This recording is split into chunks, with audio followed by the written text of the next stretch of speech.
स्वागत है दोस्तों। आज के मुख्य समाचार में आज देश और दुनिया से कई अहम और बड़ी खबर आ रही है। बात करेंगे हर खबर पर विस्तार से। यूपी चुनाव 7वें चरण के मतदान के बीच समाजवादी पार्टी ने आरोप लगाकर की शिकायत। कहा, बीजेपी प्रत्याशी के नाम वाली पर्ची पर ही मिल रही है वोट की अनुमति। एक और बड़ी अपडेट, राकेश टिकैत का बड़ा बयान, बोले मतगणना में धांधली करा सकती है बीजेपी, इतने हारे हुए प्रत्याशियों को जिताने का है प्लान। वहीं अगली बड़ी खबर में आपको बताएंगे, गाजीपुर में सपा भाजपा समर्थकों में हाथ तपाई, ईंट पत्थर चले, कई जगह ईवीएम खराब। एक और बड़ी अपडेट, काउंटिंग को लेकर सभी पार्टी अलर्ट, मतगणना स्थल पर कानूनी सलाह के लिए दो वकील तैनात। वहीं अगली बड़ी खबर में आपको बताएंगे, समाजवादी पार्टी का बड़ा आरोप, बोले बदलापुर में पीठासीन अधिकारी डाल रहे हैं वोट, कई बूथों पर ईवीएम खराब होने की शिकायत। इसी के साथ अगली बड़ी खबर में आपको बताएंगे, ट्रैक्टरों ने फिर बढ़ाई सरकार की टेंशन, एक और किसान आंदोलन की पड़ती दिखाई दे रही है न्यूज। वही अगली बड़ी खबर में आपको बताएंगे, यूपी में आखिरी चरण का मतदान, मंत्री रविंद्र जायसवाल ने ईवीएम से छेड़छाड़ कर लगाया आरोप। इसी के साथ अगली बड़ी खबर में आपको बताएंगे, सपा के गढ़ आजमगढ़ में ईवीएम खराब होने से मतदान बाधित, पार्टी ने चुनाव आयोग से की शिकायत। तो चलिए देख लेते आज की पहली बड़ी खबर। वाराणसी में मतगणना स्थल से 2 वाहनों पर ईवीएम ले जाने का विरोध, भगदड़ और वाहनों की लगी कतार। दरअसल दोस्तों, जिला प्रशासन द्वारा 2 वाहनों से ईवीएम को यूपी कॉलेज प्रशिक्षण के लिए ले जाने की जानकारी के बाद भी वाराणसी में मतगणना स्थल पहाड़िया में प्रदर्शन के दौरान लोग घायल भी हो गए। दोस्तों, दरअसल पहाड़िया मंडी के मतगणना स्थल बनाए जाने के बाद से यहाँ ईवीएम की निगरानी हो रही थी। मंगलवार की शाम 2 वाहनों ने ईवीएम को सफाइयों ने ले जाते समय पकड़ा और विरोध प्रदर्शन शुरू कर दिया, जो रात तक पुलिस और प्रशासन के लिए चुनौती बना रहा। बता दें कि सफाइयों ने ईवीएम को दोनों वाहनों से बरामद किया तो प्रदर्शन करने के साथ ही फोटो और वीडियो वायरल कर मामले में विधिक कार्रवाई की मांग की। वहीं वाहन चालकों को बंधक भी बना लिया।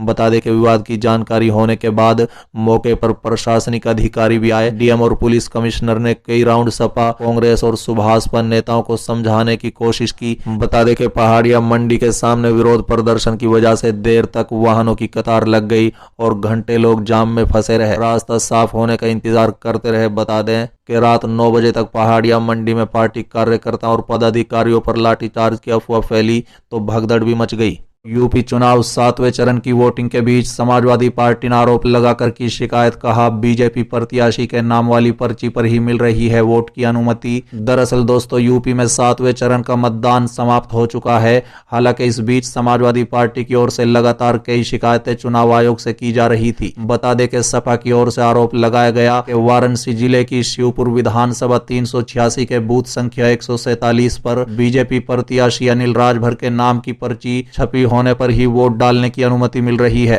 बता दें कि बीएलओ द्वारा दी गई पर्ची पर मतदान करने से रोका जा रहा है। बता दें कि इसी के साथ मामले में तत्काल जिला प्रशासन और चुनाव आयोग से संज्ञान लेने की अपील की गई। वाराणसी जिले की शिवपुर विधानसभा 386 के बूथ संख्या 147 पर बीजेपी प्रत्याशी अनिल राजभर की नाम की पर्ची छपी होने पर ही वोट डालने की अनुमति मिल रही है। गौरतलब है कि यूपी चुनाव का अंतिम 7वें चरण में 9 जनपदों की 54 विधानसभा सीटों पर मतदान हुआ। इस दौरान कई पोलिंग बूथों को लेकर सपा की ओर से शिकायत भी की गई। 7वें चरण की वोटिंग के दौरान चंदौली में ईवीएम पर डाला फेविक्विक, रुकी वोटिंग, सपा ने चुनाव आयोग से की शिकायत। दरअसल दोस्तों, यूपी चुनाव के 7वें चरण की वोटिंग के दौरान चंदौली में किसी ने ईवीएम पर फेविक्विक डाल दिया। इससे साइकिल के सामने का बटन दबना बंद हो गया। बता दें कि इस बात की सूचना फैलते ही प्रशासनिक अमला सख्ते में आ गया। बूथ पर कुछ समय के लिए वोटिंग रुक गई। सपा ने इसकी शिकायत चुनाव आयोग से ट्विटर के माध्यम से की। बता दें कि सूचना पर पहुंचे एसडीएम पीडीडीयू नगर ने जांच पड़ताल की और मशीन को बदला। इसके बाद मतदान की प्रक्रिया शुरू हुई। चंदौली के दुल्हीपुर स्थित पूर्व माध्यमिक विद्यालय पर मतदान करने के लिए सुबह से मतदाताओं की कतार लग रही थी। बता दें कि सुबह 9 बजे एक महिला वोट डालने गई। उसको वोट देने के बाद जब अगला मतदाता पहुंचा तो ईवीएम का कोई बटन नहीं दब रहा था। चलिए अगली खबर, राकेश टिकैत का बड़ा बयान, बोले मतगणना में धांधली करा सकती है बीजेपी, इतने हारे हुए प्रत्याशियों को जिता सकते हैं। दरअसल दोस्तों, उत्तर प्रदेश विधानसभा चुनाव के अंतिम चरण के मतदान से पहले किसान नेता राकेश टिकैत ने एक बड़ा बयान दिया है। उन्होंने मतगणना में भारी पैमाने पर धांधली की आशंका जताई है। बता दें कि राकेश टिकैत का कहना है कि प्रदेश की कम से कम 70 सीटों पर हारे हुए प्रत्याशियों को जीत का प्रमाण पत्र दिया जा सकता है। उन्होंने किसानों से इन जगहों की पहरेदारी करने की अपील की जहां वोटिंग के बाद ईवीएम रखी गई है। बता दें कि भारतीय किसान यूनियन के राष्ट्र प्रवक्ता राकेश टिकैत ने शनिवार को बुलंदशहर में पत्रकारों से बातचीत में यह बात कही। इस दौरान उन्होंने बीजेपी सरकार पर मतगणना में बेईमानी करने की आशंका जताई। टिकैत ने आशंका जताई कि उत्तर प्रदेश में कम से कम 70 सीटें बेईमानी से जीतने की तैयारी की जा रही है। उन्होंने किसानों और अन्य मतदाताओं से अपील की है कि मतगणना से एक रात पहले ही काउंटिंग वाली जगह के आसपास जुटे, अपनी निगरानी में मतगणना कराएं और अगर उन्हें बेईमानी होती दिखे तो शांतिपूर्वक दोबारा मतगणना कराएं। साथ ही राकेश टिकैत ने आशंका जताई कि काउंटिंग में बड़ी बेईमानी हो सकती है। उन्होंने बताया है कि किसानों से कहा गया है कि वो 9 और 10 मार्च की छुट्टी रखकर काउंटिंग की पहरेदारी करें। टिकैत का कहना था कि अधिकारियों को हर जिले से कम एक कैंडिडेट को बेईमानी से जिताने की जिम्मेदारी दी गई है। उन्होंने कहा है कि इस तरह पूरे प्रदेश में कम से कम 70 प्रत्याशियों को बेईमानी से जिताया जाएगा। उन्होंने आशंका जताई कि हारे हुए प्रत्याशियों को भी जीत का सर्टिफिकेट सौंपा जाएगा। चलिए अगली खबर, गाजीपुर में सपा भाजपा समर्थकों में हाथ थपाई, ईंट पत्थर चले, कई जगह ईवीएम खराब। दरअसल दोस्तों, यूपी में 7वें और अंतिम चरण का मतदान समाप्त हो चुका है। 9 जिलों की 54 सीटों पर वोटिंग हुई। मतदान शाम 6 बजे तक चला। बता दें कि जिन जिलों में वोटिंग हुई उनमें पीएम नरेंद्र मोदी का संसदीय क्षेत्र वाराणसी भी शामिल है। बता दें कि 54 सीटों पर कुल 613 प्रत्याशी चुनाव मैदान में थे, जिनके भाग्य का फैसला हो चुका है। चलिए अगली खबर, काउंटिंग को लेकर सभी पार्टी अलर्ट, मतगणना स्थल पर कानूनी सलाह के लिए 2 वकील तैनात करेगी सपा। दरअसल दोस्तों, उत्तर प्रदेश में अंतिम 7वें चरण का मतदान हो चुका है, जो कि 54 विधानसभा सीटों पर कड़ी सुरक्षा इंतजामों के बीच संपन्न हुआ। बता दें कि जबकि 10 मार्च को वोटों की गिनती होगी, जिसकी वजह से सभी राजनीतिक पार्टी और प्रत्याशी एहतियात बरत रहे हैं। मतगणना को लेकर समाजवादी पार्टी पूरी तरह से चौकस हो गई है। बता दें कि पार्टी ने मतगणना स्थल पर कानूनी सलाह के लिए 2 वकीलों को तैनात करने का फैसला किया है। आपकी जानकारी के लिए बता दें कि सपा प्रदेश अध्यक्ष नरेश उत्तम पटेल ने सभी जिला और महानगर अध्यक्षों को ये निर्देश दिए हैं कि मतगणना के दौरान किसी कानूनी परामर्श के लिए वकील उपलब्ध रहेंगे। इसके साथ ही सपा ने सभी जिला और महानगर अध्यक्षों को 9 मार्च तक अधिवक्ताओं के नाम देने के लिए कहा है। बता दें कि सपा अध्यक्ष अखिलेश यादव ने पत्र में लिखा है कि विधानसभा चुनाव के मतगणना हर विधानसभा में 10 मार्च को होनी है। मतगणना के समय हर काउंटिंग बूथ पर 2 अधिवक्ता कानूनी सलाह के लिए रहने चाहिए, ताकि जरूरत पड़ने पर आप उनका उपयोग कर सकें।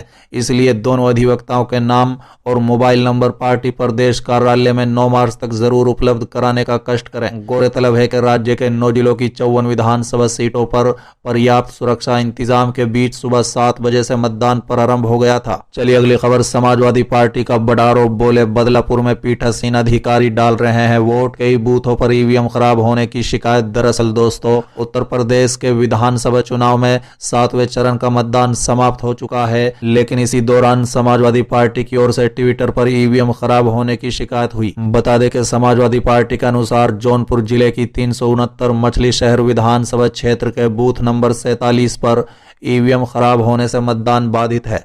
बता दें कि वहीं समाजवादी पार्टी ने आरोप लगाया है कि जौनपुर जिले की बदलापुर विधानसभा 364 के बूथ संख्या 116 पर बुजुर्गों को वोट नहीं डालने दिया जा रहा है। पीठासीन अधिकारी खुद वोट कर रहे हैं। चुनाव आयोग और जिला प्रशासन तत्काल संज्ञान लें।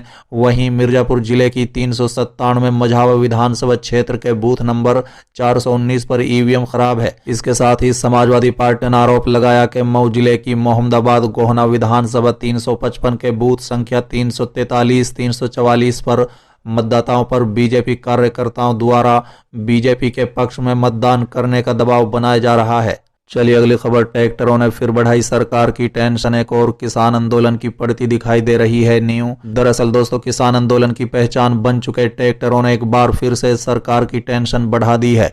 बता दें कि ट्रैक्टर को लेकर एक नए किसान आंदोलन की नींव पड़ती दिखाई दे रही है।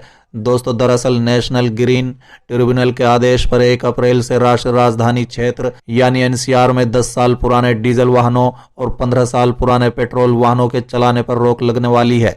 बता दें कि इस आदेश की चपेट में खेती किसान का सबसे बड़ा हथियार ट्रैक्टर भी आ रहा है। बता दें कि अब किसान इस आदेश से ट्रैक्टर को बाहर निकालने की मांग कर रहे हैं, लेकिन फिलहाल एनजीटी के रुख को देखते हुए ऐसा होता नहीं दिख रहा है। अगर ट्रैक्टर को इस आदेश से छूट नहीं मिली तो इससे एनसीआर के कुल 55,083 वर्ग किलोमीटर के दायरे में आने वाले किसान प्रभावित होंगे। चलिए अगली खबर। यूपी में आखिरी चरण का मतदान, मंत्री रविंद्र जायसवाल ने ईवीएम से छेड़छाड़ का लगाया आरोप। दरअसल दोस्तों, यूपी चुनाव के आखिरी चरण का मतदान समाप्त हो चुका है, लेकिन मतदान के बीच यूपी सरकार में मंत्री रविंद्र जायसवाल ने बड़ा आरोप लगाते हुए कहा कि यहां ड्यूटी पर जो अधिकारी हैं उसने जानबूझकर बदमाशी की है। बता दें कि विशेष गो की टीम ने बताया है कि कोई खराबी नहीं है, 40 मिनट से मशीन का मुख्य बटन ऑफ कर रखा था।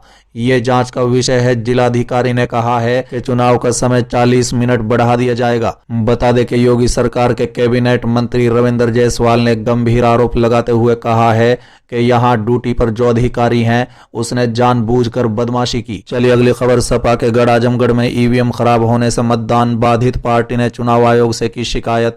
दरअसल दोस्तों, समाजवादी पार्टी ने उत्तर प्रदेश में विधानसभा चुनाव के 7वें और अंतिम चरण में सोमवार को मतदान प्रारंभ होने के कुछ समय बाद ही आजमगढ़ जिले की निजामाबाद सीट के एक मतदान केंद्र पर ईवीएम में खराबी होने की चुनाव आयोग से शिकायत की। बता दें कि सपा ने सोशल मीडिया के माध्यम से चुनाव आयोग को सूचित करते हुए कहा है कि आजमगढ़ जिले में निजामाबाद विधानसभा क्षेत्र के बूथ नंबर 1 पर ईवीएम खराब होने से मतदान बाधित हुआ।